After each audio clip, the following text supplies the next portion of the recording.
lá. Em relação à aceitação externa, como que foi? Como que foi o processo pós, assim, que eu dizer Sim. para as pessoas que eu sou gay e tal? Ah, eu sinto que foi, pode parecer muito louco, mas acho que foi muito bom pelo fato de que eu comecei a entender melhor o mundo que eu tava. Então acho que isso é positivo pela parte de você abrir a sua mente e chegar mais à sua volta o mundo como ele é. Então pra mim essa foi a parte mais bacana de tudo. Eu vi quem era meu amigo, quem não era, as pessoas que se afastaram. Porque teve muitas pessoas onde eu cresci, os meninos de lá, principalmente homens, né? Que andam na rua, vinham na minha frente, agachavam assim de quatro me zoando, saca? Enfim, várias questões, assim. Familiares, mães de amigos, mudou muita coisa, assim, né? De formas de como me tratavam. Mas eu sempre trabalhei em mim ver isso de forma positiva, porque eu via quem era meu amigo, quem gostava de mim mesmo de fato. E os que eram meus amigos, eles não mudaram comigo, saca? Foi a mesma coisa, assim. Então, foi mais ou menos esse meu processo pós, assim, de entender que, porra, essas pessoas estão sendo assim comigo, mas eu nunca fiquei tão triste, assim. Sempre foi uma fita de tipo, yes, estou limpando meu ciclo de amizades agora para pessoas que realmente gostam de mim. E é assim que eu procuro sempre levar. Entender que os problemas estão nessas pessoas e não está em mim o problema. Então, a partir do momento que eu sei que não está em mim, eu não vou nem encanar com isso, saca? Tipo, eu vou continuar existindo, não vou forçar ninguém a me aceitar, porque eu me aceito e eu acho que é sobre me aceitar, não é sobre que as pessoas me aceitem. Eu acho que quando a gente se respeita, consequentemente a gente passa a respeitar outras pessoas. Eu acho que é um processo muito natural. Por isso que eu procuro sempre estar me respeitando cada vez mais, para que naturalmente essas coisas não me atinjam. E eu sei que essas pessoas só são assim porque nem elas se respeitam. Em relação a queer, que é a quebra de padrão, Aham. o que você tem a dizer em relação a, por exemplo, roupa masculina, roupa feminina? Ah, Essa uhum. coisa mesmo. Referente a esses padrões de roupa masculina e feminina, pra mim é muito complicado, porque a partir do momento que cabe no meu corpo e cabe no corpo de outra pessoa, porque é de homem ou de mulher, coube no meu corpo, eu estou bem, coube, está aqui, tá legal? Então eu sou muito do senso de corpo livre, eu uso o que eu estou a fim de usar naquele momento, naquele dia, no meu processo também de aceitação sobre a roupa que eu visto. Então, hoje eu estou com minha camiseta social, mas amanhã eu posso estar com meu cropped, meu shortinho aqui bem curtinho e estar de boas com minha make e estar bem dos dois jeitos e me sentir bonito dos dois jeitos. É o meu processo hoje, é como eu me vejo hoje, mas não significa que é algo que eu sou, é onde eu estou nesse momento. E eu acho que essas questões de roupa masculina e feminina é muito complicado porque é algodão, né? Sei lá, enfim, não é. Pra mim é sempre uma coisa meio difícil de até de dizer, porque eu fico assim, quem colocou na cabeça que essa roupa só um homem pode usar? Ou só uma mulher pode usar esse tipo de roupa? E por que vou tratar você diferente a partir do tecido que está no seu corpo, do pano que está... Então é muito, até meio burro, ignorante, assim, pra mim, esse tipo de pensamento, quando alguém aponta pra você a partir disso. Eu entendo as consequências que traz um corpo de um homem cis com vestes femininas, né? Mas ao mesmo tempo eu tento levar para esse lugar de, cara, coube no meu corpo, então ele é para um ser humano usar, né? Então, se eu quiser colocar um sutiã que tá ali dentro de uma anatomia, mas dentro do corpo da mulher, né? Mas se coube em mim, eu coloquei, eu olhei, tá bom, por mais que eu não consiga preencher nada aqui, gato, ele é uma roupa para homem também sim, é uma veste para homem também sim, porque coube em mim. Eu estou bem com isso, então então é mais ou menos um pouco mais para esse lado que eu vejo essas questões de roupas masculinas ou femininas. É algo mais construído pela sociedade e que a gente externa e coloca na vida dos outros, né? Do que sobre a roupa em si. Diz muito mais sobre a forma que a gente pensa do que sobre a roupa que você está vestindo. Sim. Pode olhar. Em relação ao mercado de trabalho, você antes de ser cantor trabalhava com alguma coisa ou já sofreu preconceito? Sim. Então, eu já trabalhei de muita coisa, desde muito novo. Já trabalhei desde lavar rápido, trabalhei muito telemarketing, garçom, trabalhei em quiosque de praia, meu primeiro trabalho foi cuidar de carro, porque já era um trabalho quando eu era criança. Em vários lugares aí de São Paulo, eu viajava, às vezes eu pegava busão pra ir pra um lugar que cuidar de carro lá era tudo pra mim, que dava os clientes, era um babado. Então eu sempre tive assim uma forma de ganhar uma grana desde criança. E depois que eu me entendi quanto uma gay, e todo mundo ficou sabendo, né? Eu acho que o lugar mais aberto pra mim foi o telemarketing. foi onde eu comecei a focar mais pro estado do trabalho. Outros trabalhos não aconteciam muito por conta do preconceito. Quando eu fui trabalhar de garçom na praia, por exemplo, num quiosque, tinha um bloqueio, assim, as pessoas saberem que eu era gay. Era tipo, os meninos lá, os caiçaras, ficavam tipo meio que chocados, era um tratamento meio diferenciado comigo. Aí vinha que eu jogava futebol, nossa, aí falava assim, você joga futebol, como assim? Você joga bem. Então sempre foi um bagulho meio chato, assim, conviver, porque você sempre tá taxado a algo, assim. Às vezes você só quer ser humanizado no rolê. E o telemarketing me deu essa possibilidade de estar entre várias outras gays. E claro, eu entendo que é porque é um trabalho onde você está escondido, então, né, o cliente não te vê nem nada, então te colocam nesse lugar. Mas foram esses meus trabalhos antes da música. Eu fiquei muito tempo sem trabalhar com música, ou viver da minha arte, ou até mostrar para as pessoas por muito medo e insegurança. Claro que eu entendi isso quando eu entendi a minha história, o processo que foi eu chegar até aqui, até os meus 23 anos, foi quando eu peguei no mic a primeira vez ali que eu subi no palco para fazer as dobras da Bivolt. Esses meus 23 anos com medo de palco, porque eu tinha medo de tremer, de errar, não era seguro comigo, também dizia muito sobre o meu processo do meu crescimento enquanto pessoa também, o que eu passei, as inseguranças internalizadas dentro de mim, que não era para dizer, que não eram culpas minhas, ou até do outro, minha mãe, ou pai, que seja, família ou mundo, mas entender que toda essa insegurança que eu tinha não era causada por mim, de fato, mas porque eu internalizava o tratamento das pessoas comigo e eu achava que eu era o problema no final das contas, saca? Então, tipo, desde a minha mãe ter me abandonado muito cedo, o fato de depois de descobrir que meu pai não era meu pai quando eu tinha 12 anos de idade, e eu ouvi a vida inteira que ele não era meu pai, e aí eu saí de casa porque eu era uma gay, e vários outros processos. Então eu sempre busquei muito essa aceitação, então, das pessoas, sempre fui muito bonzinho, muito simpático, muito legal, sempre tive essa necessidade de agradar as pessoas à minha volta, porque eu já não me sentia num lugar onde queriam que eu estivesse ali de alguma forma, porque eu já era uma criança que na barriga da minha mãe eu já não era, eu já era uma criança indesejada, eu sou fruto de uma traição, né?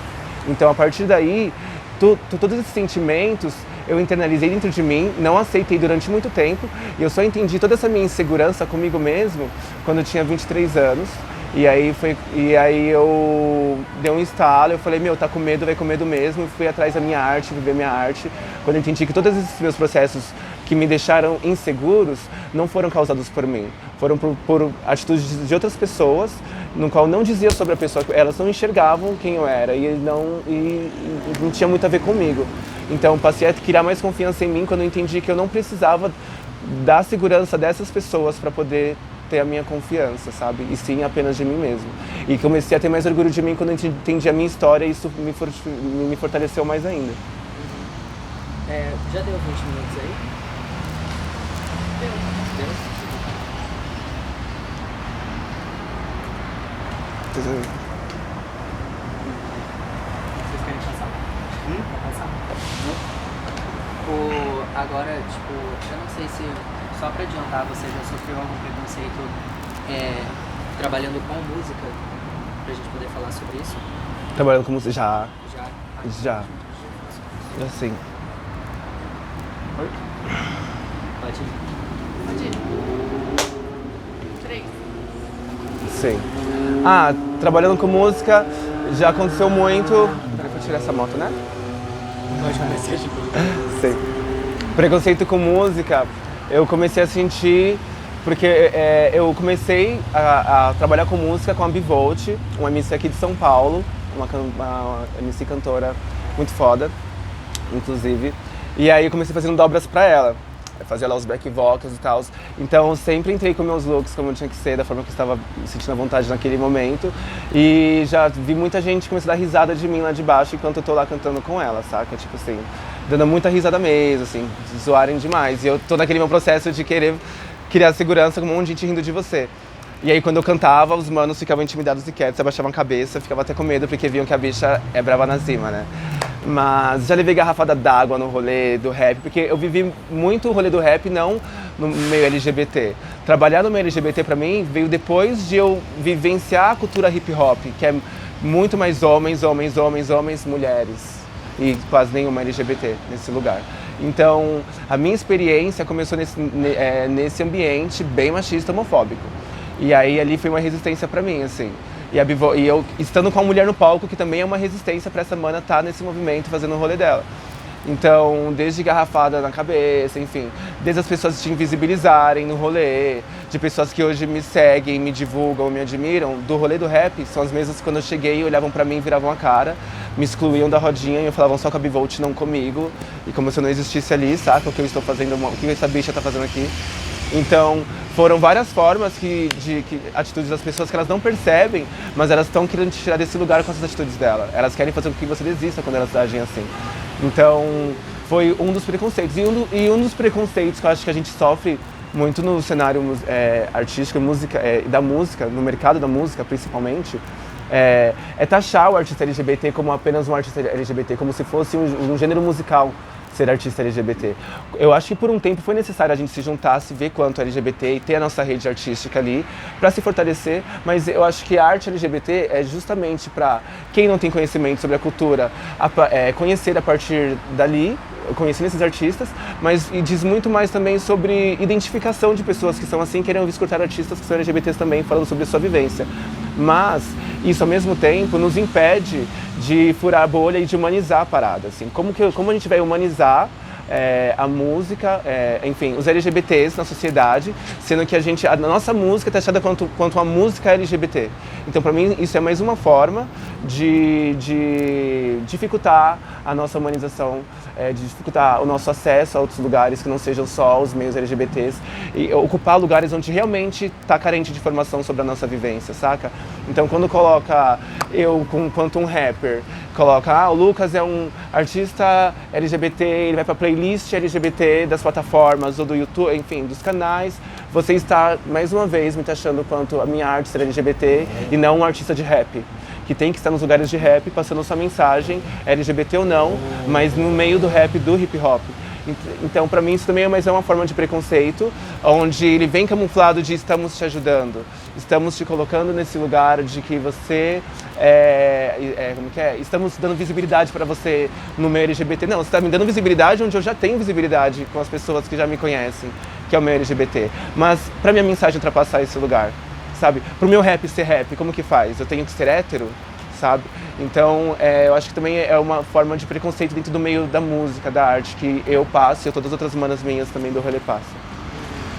A gente vai entrar no rolê do Pink Money, sabe? Não só de artista, mas também de empresa mesmo.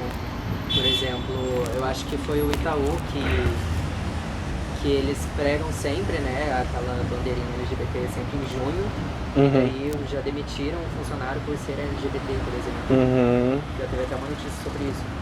E daí eu queria que você falasse um pouco sobre isso. Sobre o tema, né? Isso. Tá. Pink Money. Então, eu vejo o tempo todo o Pink Money. Eu acho até de umas gays, às vezes, eu vejo Pink Money. Por incrível que pareça, assim. Eu vejo esse rolê acontecendo, de vou chamar, agregar, porque é o que tá acontecendo, é o que mais nem acredita, nem saca, a pessoa, ela não acredita de fato, ela não consome, mas só que ela tá vendo que é uma via que tá dando certo hoje em dia, a militância tá fazendo um barulho, e também muitas das empresas que estão aderindo, né, esse lance de a inclusão LGBT nas suas empresas, é por uma pressão social, e não é por conscientização.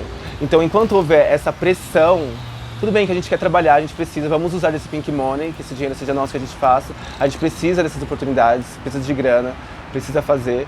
Mas eu sempre fico muito atento para ver se essas oportunidades que chegam pra gente, esse Pink Money, é pela conscientização realmente da nossa luta, da nossa existência, ou se é por uma pressão social de cumprir um rolê, tipo assim, porque eu vejo muitas empresas assim, tem que contratar LGBT, tem que colocar uma travesti aqui porque vai ficar feio pra gente se a gente não fazer, porque a empresa X está fazendo. E a gente vai ficar pra trás, a gente vai sair como preconceituosos e isso não pega bem.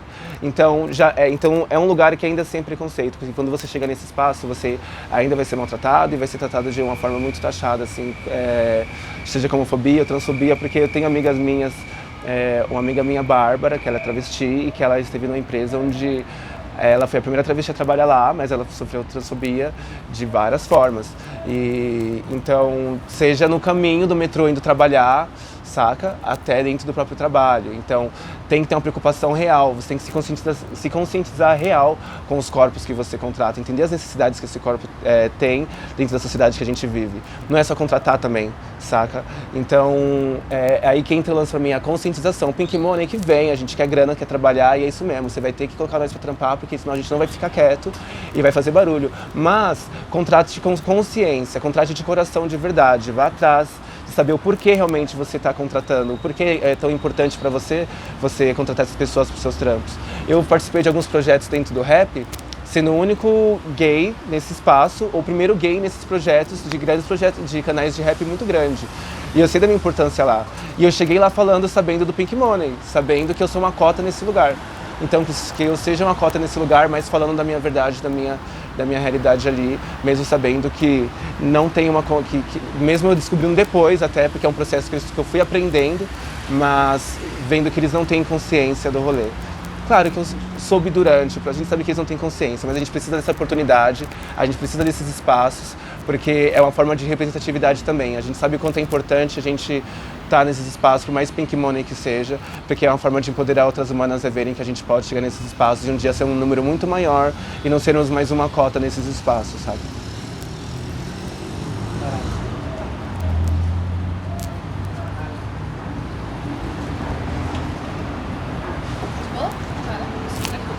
Agora a gente entra na parte da comunidade LGBT mesmo. Tá. Ai, obrigado. A gente vai começar falando sobre Tô tremendo. a tribos. Eu sou trêmulo mesmo, tá, gente? De natureza. Eu também tremo. Foi tremendo. É muitas drogas, alô. Nossa, que risada, ó. Morrendo. Eu saí de lá ontem ruim, sem voz total. Tá, ó. A gente vai entrar na comunidade LGBT em geral agora. A gente vai falar sobre os preconceitos e rejeições dentro da comunidade, os problemas dentro da comunidade. O machismo partindo dos gays, em específico. Rivalidade feminina, que é uma coisa que acontece em... Invalidade feminina? Sim, dos gays. Racismo dentro do movimento. A gente vai falar sobre representatividade e entra nas pautas de política, prevenção de saúde e religião. Ah, qualquer outra religiosidade, né? A gente vai indo por partes, tudo certo.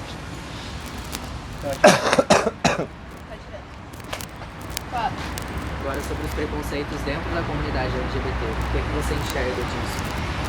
Eu acredito que a comunidade LGBT, não só, mas todos esses movimentos de minorias, é muito ruim se ver como minoria, né? Mas assim, porque eu acho que a gente ainda é uma maioria, né? Eu acho que a maior guerra tem que ser a de classe.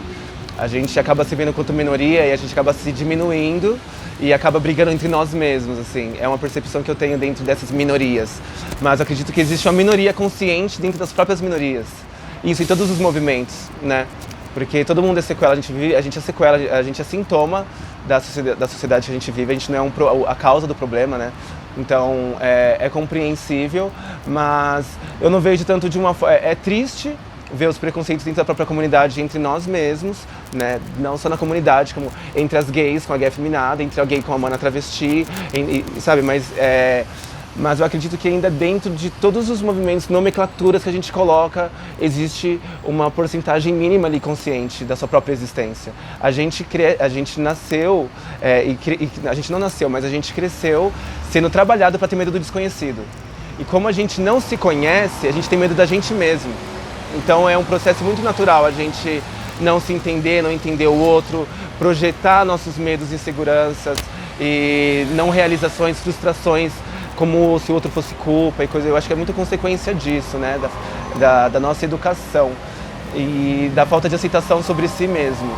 Então, eu acho que a gente é uma minoria consciente, né, dentro do próprio movimento, dentro de todos os movimentos que eu conheço, no qual eu me vejo fazendo parte ou não, eu ainda sinto essa consciência por uma parte bem pequena, assim, ainda. Mas é tudo muito não novo, a luta vem de muitos e muitos anos. Mas eu ainda sinto que a forma que a informação agora realmente se propagou para as pessoas e chegou é muito recente. Então ainda estamos nesse processo, talvez nem esteja vivo para poder ver quando chegar num lugar que eu quero estar, mas de aprender sobre a própria luta mesmo. A gente ainda está aprendendo sobre militância.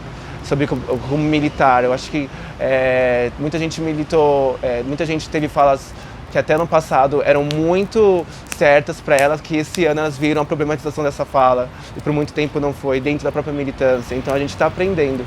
E eu acho que é consequência disso, de não ser algo que a gente nasce na escola ouvindo, que nem Pedro Álvares Cabral, sabe? A gente está aprendendo na vida, na rua, quem quer se informar, quem quer saber, vai atrás, e não são todos, sabe? Não é todo preto que quer se informar sobre racismo, não é toda gay que quer se informar sobre homofobia, sobre o que passa, porque às vezes o privilégio dessa pessoa, às vezes, pode fazer com que ela se sinta confortável ali, ou o meio que ela vive, pessoas que se conectam, não faz com que ela enxergue esse um outro lado sobre ela mesma.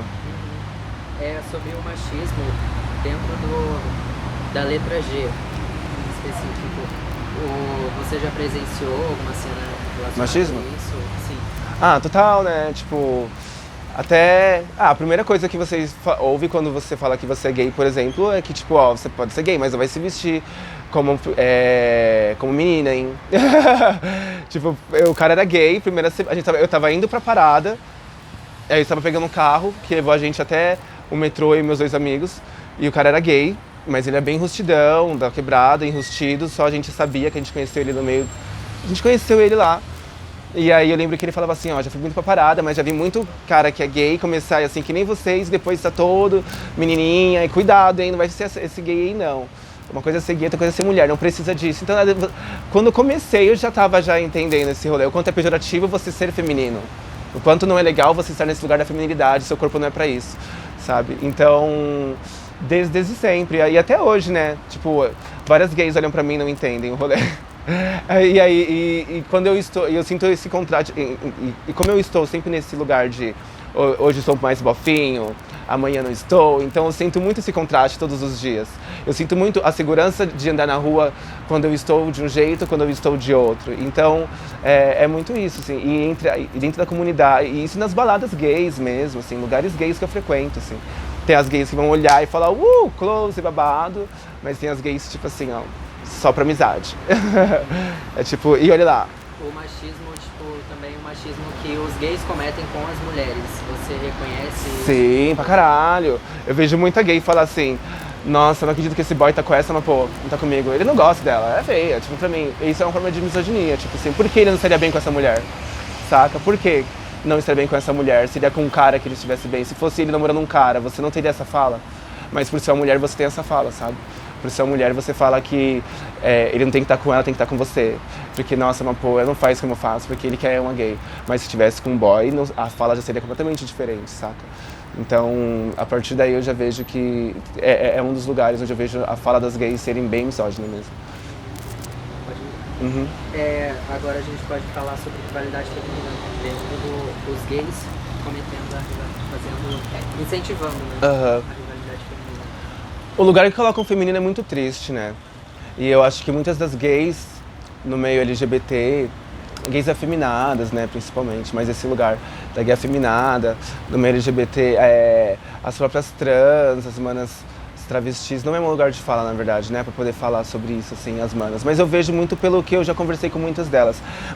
E das mulheres também, mas essa competitividade, né, o quanto que o homem fez. Tem um documentário da Linha, ela fala isso, eu concordo muito, que eles colocaram o feminino pra competir, saca? E as gays que não competem são as gays mais masculinas, percebe? Que elas são, tipo, o bondezinho da broderagem. E as gays femininas, elas tinham seus bondinhos e ficam tretando e se comendo porque parece que a gente já cresceu numa cultura onde ser feminino é competir com o outro feminino, saca?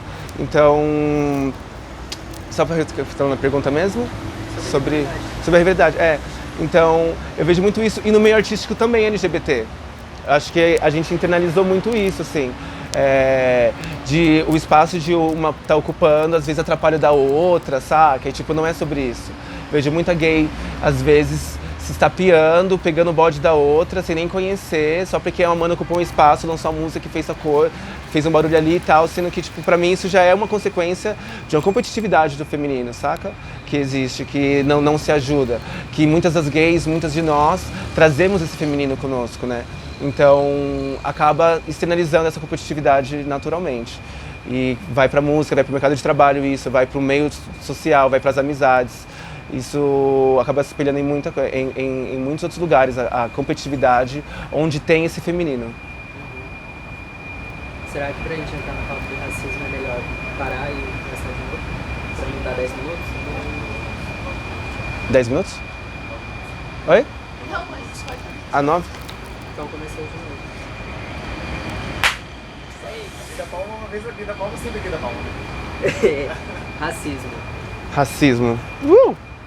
Dentro do meio LGBT, eu vou falar algumas coisas que eu acho bem uó. Que eu, quanto gay, passei muito tempo e eu fico bem assim, passado. Gente, o que eu percebo? Eu gosto muito de deres, né? Caras mais velhos. E aí eu comecei a perceber de uns tempos pra cá que eu me relacionei com muitos deres. Eu tive muito mais acesso, na verdade, a homens brancos, deres, do que homens negros. Por quê? O homem negro, na sociedade, sofre machismo com esse recorte racial, né? Com essa parte, você tem que ser homem 2 vezes mais, você é sexualizado muito mais, então você é o comedor, né? Então, eu entendi que, porque tem muitos caras mais velhos, hoje gays, brancos, bem resolvidos, do que homens pretos, deres, eu encontrei por causa disso, porque se hoje já é difícil ainda pra galera se entender, né, nesse lugar de se respeitar quanto o gay que você é, ou contra a lésbica que você é, enfim. Imagina naquela época, sabe? Enfim, anos 80, anos 70. Então, é muito mais fácil encontrar esses caras brancos, deres, do que os caras negros mesmo. Porque é uma consequência do quanto o machismo ainda era pesado ali. E a cobrança desse cara ser o homem, comedor, era muito maior. Então, vai ser muito mais fácil um cara branco se ver quanto um gay do que um cara negro. Porque a pressão que ele passa de ser o másculo, tipo assim, não se compara com a de um homem gay, de ser o homem comedor, saca?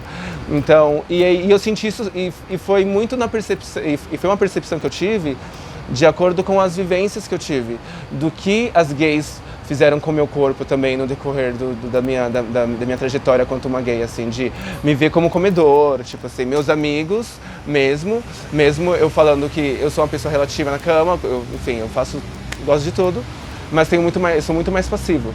Só que nunca entenderam isso e sempre me colocavam as relações, homens que eu ficava, era para esse lugar do ser ativo, né? O homem negro ativo, o comedor. Então, mais uma vez, um recorte social dentro do meio LGBT, dentro enfim, do que o homem negro passa na sociedade, né? Então, isso para mim é um ponto muito importante das pessoas verem que negro, ele não é comedor, ele não é pausudo, ele não é o cara... Não, ele pode até ser também. Como branco também pode ser comedor, um cara pausudo também, saca? Tipo, só deixa nossos corpos livres e até dos seus pensamentos sobre o que eu vou fazer na cama, sabe? Deixa que eu te mostro isso e você vai conhecer. E não venha com uma expectativa sobre o meu corpo, porque ele é negro, sabe? Mas venha com expectativas de um corpo por ser um corpo em si, e não pela cor da minha pele, pra dizer o que você vou... Porque eu não posso gostar de nenhum dos dois também. Mas eu sou meio cansado dessa linha de me verem comedor, assim, é um bagulho que me mata. Por mais que eu queira te comer, gato, mas assim, não me olha dessa forma porque eu já tenho um bloqueio, sabe?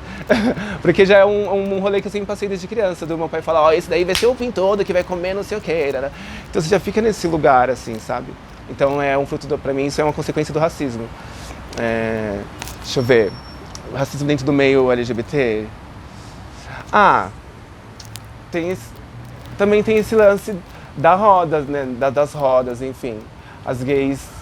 mas aí já entra muito no racismo social, que também você vê isso fora do meio LGBT, nas baladas gays, assim.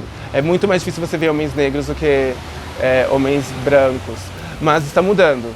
Você pode escolher seu rolê hoje em dia. Temos aí Baticu, temos aí outros rolês também que você pode escolher e ver onde você vai ser bem representado. É porque na época que eu comecei há 10 anos atrás, era um pouco diferente, assim, sabe? Eu sempre me vi nesse lugar de minoria, nesses espaços também. Parecia uma sala de aula, às vezes. Então... Mas hoje em dia você ainda vê uma segregação muito grande entre gays brancos e gays negros. Ainda existe, muito, né? Mas eu acho que não é uma exclusividade do meio LGBT, não. Eu acho que é uma foto 3x4 da sociedade mesmo. Não vou falar assim, o meio LGBT é assim, tipo... Eu acho que a gente deveria ter uma empatia maior por nos vermos nesse lugar de não querer sermos segregados, né? Mas ainda assim, eu acho que é uma consequência mais social do que do próprio meio LGBT, assim. No feminismo, eles acabam tendo uma linha, por exemplo, o feminismo negro, porque elas não se reconhecem na luta feminista geral, sabe? Sim. Não aborda a questão dela. Você acha que isso reflete também no LGBT negro e no LGBT geral assim, entre aspas? Ah, eu acho que se reflete. Eu nunca parei pra pensar a fundo nisso, mas assim, eu super concordo com a fala das manas, de fato. Eu acho que tem vivências que a mulher preta tem que a mulher branca não tem. Até que, por exemplo, muitas das empresas que eu já consegui trabalhos, quanto artistas, tem muitas mulheres, e todo mundo fala assim, uau, as mulheres conseguiram, viu? Mulheres mais brancas. E não tem homens negros, saca? Então, ainda assim, é uma pauta que eu coloco sempre como, não a principal, não sei se a principal é a palavra certa. Eu acho que tudo é muito importante, né, ser falado e dito. Mas eu ainda sinto esse atraso ainda sobre o machismo. Porque mulheres brancas estão ocupando esses lugares que homens pretos não estão. Você vai em empresas grandes, onde às vezes só tem mulheres trabalhando, mas não tem homens negros no segurança, na limpeza. Não por causa do trabalho, não desmereço o trabalho. Mas você ainda vê que o recorte racial ainda ele é muito maior e ele é uma especificidade muito do corpo negro, da vivência negra, seja no corpo LGBT ou não, assim. Então vai se refletir, a luta da mulher negra não é a da mulher branca, saca? São sobre outra. A mulher branca tem direito sobre o corpo dela que a mulher negra não tem. E acho que a gay também, né? Como eu falei, a gay branca desde cedo, ela tem mais facilidade de se ver quanto uma gay na sociedade. Pra ela é mais fácil, é muito mais aceitável você ser uma branca gay. Tipo assim, o branquinho, viadinho ali, os caras colocam dessa forma, né? Tudo bem, viadinho. Agora, quando você é preto na quebrada e você fala que você é viado, é uma outra percepção que os caras têm sobre você, saca? Tipo assim, pô, tá tirando, mano, negão, caralho, você vai ser viado? Como assim? Entendeu? Então tem esse recorte ainda assim. Isso assim, é um detalhe, dentre vários outros, se a gente se aprofundar, a gente consegue chegar também. Agora, na pauta de representatividade, eu quero que você fale um pouco sobre isso, tanto a representatividade que você tinha quando você era criança e a diferença que está hoje em dia, como você se sente, porque também você é uma figura de representatividade. Sim. Me emociona. Ontem eu recebi uma mensagem de uma criança, seu menino, o Pietro. Ele mandou uma mensagem, ele mandou uma foto com todas as unhas dele pintadas, ele deve ter uns 6 anos, eu acho, não sei, com as unhas pintadas, ele é super meu fã. E eu me emociono quando falo dele. E também, porque eu volto naquele meu lugar de criança, de falar assim, porra, eu não tive um artista viado, assim, pra poder olhar e falar, nossa, eu posso ser essa pessoa e tá tudo bem ser assim, que bonito ser assim. Pra mim, gay sempre foi esse lugar da chacota, né? Tipo, você sempre cresce já ouvindo que ser gay é pra você ser zoado, isso é ruim, não é de Deus, você está pecando. Então todas essas, são essas as minhas referências, porque eu já tive um tempo de igreja, cresci com 2 homens em casa, não tive muito contato com pessoas LGBT na minha infância, na minha adolescência. Então, a referência que eu tinha era tipo uma Vera Verão, uma Lacraia, deixa eu ver, personagens de novela que eram pra ser chacota. Tem até música minha que eu falo, depois pesquisa se puder, que eu falo, como que é? Eu tô na vantagem, como que é? Eu falo que eu estou na vantagem, não tem referência na sua novela, no seu personagem. Porque é um pouco sobre isso, tipo assim, muitas pessoas nem sabem sobre mim, eu tô na vantagem justamente por causa disso, assim. Você não sabe da minha vivência quem eu sou, isso não foi retratado na novela. Você não cresceu assistindo sobre a minha vida na televisão. Você cresceu vendo uma gay sendo chacota. Então, a partir do momento que você me vê assim, você já tá perdendo, porque eu sou muito mais que isso. Então, assim, a gente tá hoje criando novas formas de hackear, sabe? E a gente está conseguindo, como acabamos de falar, hoje nós somos referência para crianças, coisas que antigamente mulheres eram esse lugar de referência, de empoderamento, porque para a mulher sair de um lugar oprimido, para ir para um lugar de palco, empoderamento, então no nosso consciente já dá essa força de, olha, tem alguém ali que está indo contra o lugar que colocaram pra ela dentro de casa, para lavar, então a gente já sempre... Mas agora você ter uma gay, um corpo de uma gay, você sendo uma criança que já se vê nesse lugar, é diferente. Então, é muito louco pra mim. É triste, mas eu também sou muito grato à vida, ao universo, de conseguir levar comigo essa responsabilidade, que é uma responsa, que é de empoderar outras pessoas, de encorajar outras pessoas. É muito mais sobre mostrar a minha coragem pros outros do que pra falar seja como eu. Mas olha, tenha coragem. Se joga e faça, seja você. O problema não vai estar em você, saca? Então, pra mim, eu tenho muita satisfação e muito orgulho parece que tô em um sonho às vezes, assim, pra falar a verdade, porque eu não me vejo nesse lugar de ser uma referência, de ser o primeiro grupo de rappers LGBTs, as rappers gays, né, como a DJ mulher, do mundo, assim. Não temos outra referência aí no mundo de um grupo assim, vamos supor. Então, pra mim, ainda é um pouco assustador, ainda fico meio assim, nossa. Chega mensagem de pessoas em mim que falam que eu sou referência para elas, que mudou, que tirou elas de depressão, que famílias, eu também, o mais legal, acho, de ser artista também, longe da visibilidade que isso traz para outras pessoas, né, mais distantes de você, mas a diferença que isso faz também no ciclo social que você já tinha antes de ser artista.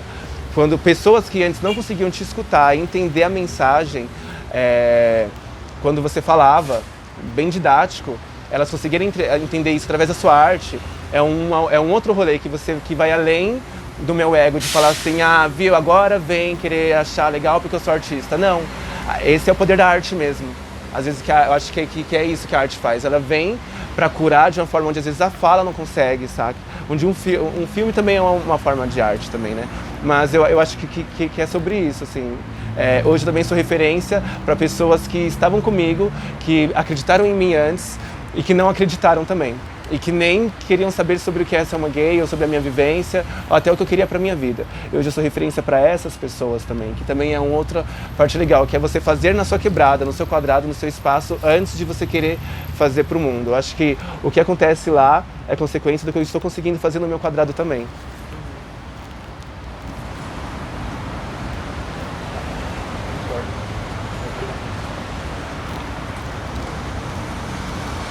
Eu acho melhor a gente entrar na terceira parte, que é o Existimos. Tá. O Existimos é em relação a conquistas pessoais, o que inspira e... Sim, você não tá me contar disso. Foi? Tá. Agora eu queria que você falasse um pouquinho o que você considera suas conquistas pessoais. O que eu considero? Suas conquistas pessoais. De saúde mental.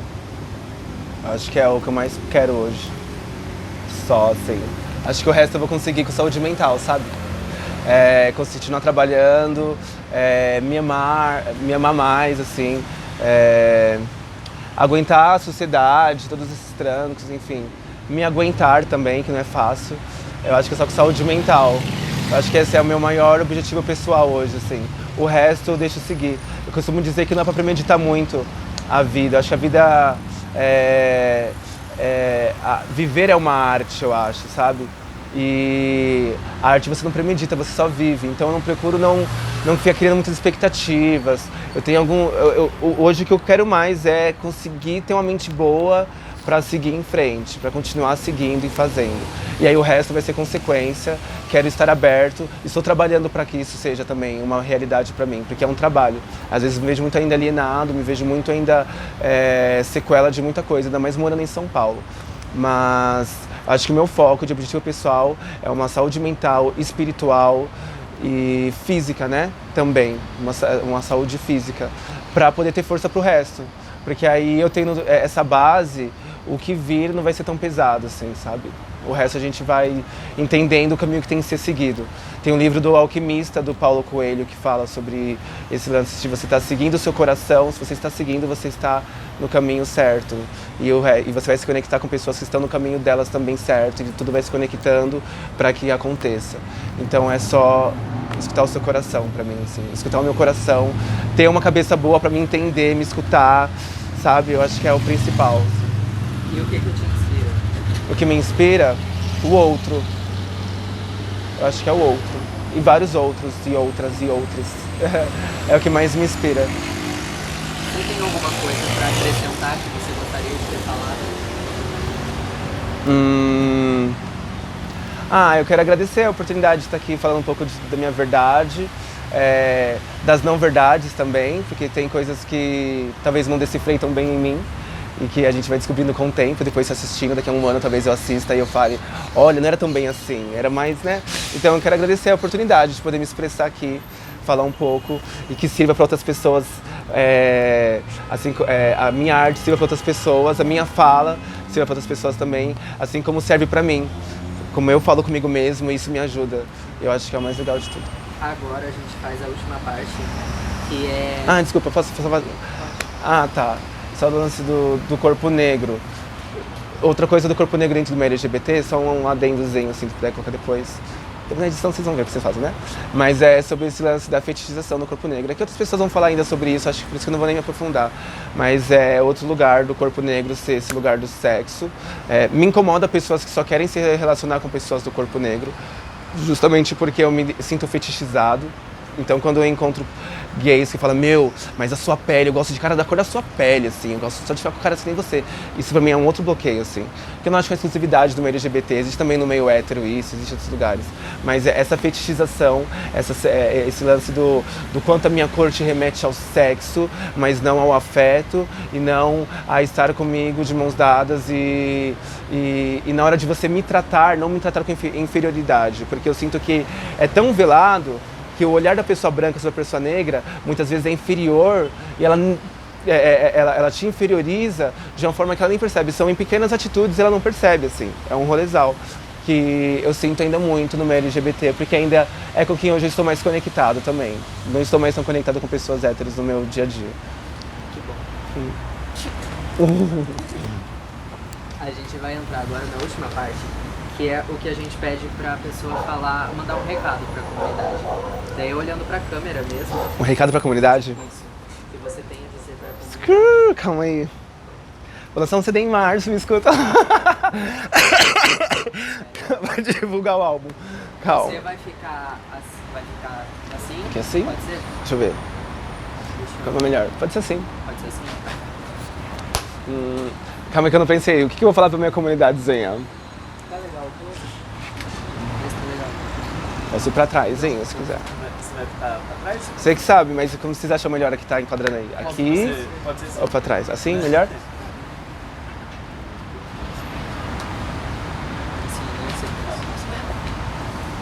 Beleza. Certo. Pode colocar já? Pode. Qual é o seu recado pra comunidade?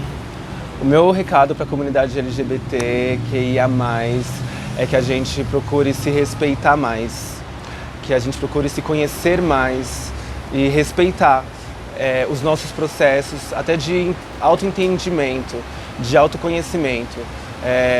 Entender que não é de um dia para a noite, que a gente vai ter total consciência sobre nossa existência, mas a gente conseguir respeitar esse processo já é um grande passo para a gente conseguir respeitar o processo das pessoas à nossa volta, desde que esse processo não nos oprima, né?